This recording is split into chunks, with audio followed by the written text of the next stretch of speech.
Kapang kapangan keren hapi menta kalong Tiar Thma Jong Blei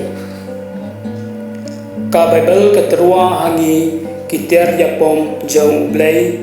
Banyale persya ya kapor kamarian Kibor ba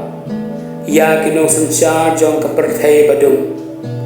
Bat kimensim baman ha kiperthai basyalor Kasithi jong Paulus Apostol Siya ki Kristan ha Ephesus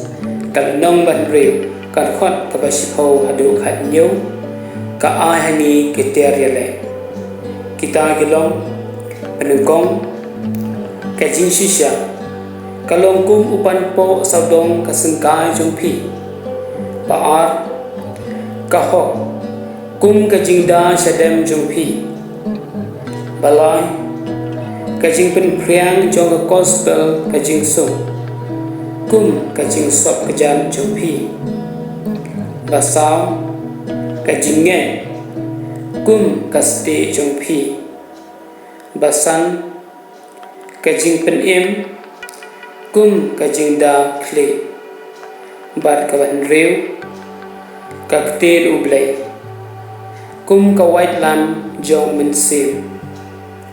Teknang mapin smooth ho Ngan batay lengkot tang Kamat banengkong Basau bat kaban riu Kajing sisya Kalong kum upan po Saudong kasengka jumpi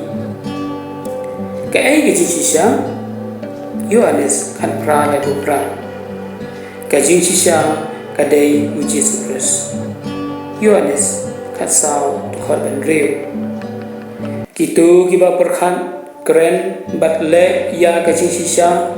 kin lain na kajing huslai baro met bat mensim namaru Yesu udai updeng do jong kajing em jongki Yohanes pra lai puar kajing nge kum kasti jongpi Yesu ong lada pidon kajing nge ha ublei Pila ban ong ha unde ulum To yang Bat tuno ha du reo Lada pim atatin ay hala gado nun Henry pinget ba kata kaba pi ong kansa ulong sisya api Markus kadway Tukot ar hadu ar Kaktin ublay Kum kawait lam jong mensim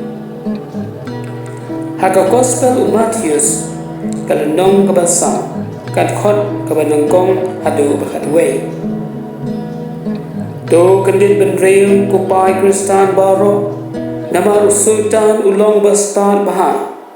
Upendon kam ya ka Bible Nakasam kandai kuway Kadkhot kabakadway hadu bakad ar Ban penbakla Ya kajing semu jong Yesu ban pen emyangi kibreu Henry Yesu yalat ma ya sultan upendan kam da ka kitab Deuteronomy kala nong ka banreu kat khot ka bakhat lai khat sau ban khanreu ban jong ya sultan Shua ban pen kun ngakan tujuh dia pi baro kipai ublei Tu ya ka Bible Lada pi pule ya ka mangasni Ban lada pule tista Pinlam Baro kejuba jong gajing geli Jong gajing em jong pi Kayeng kasam Ka imlang salang Jong ka klam COVID-19 Bat kiway Kublai sibun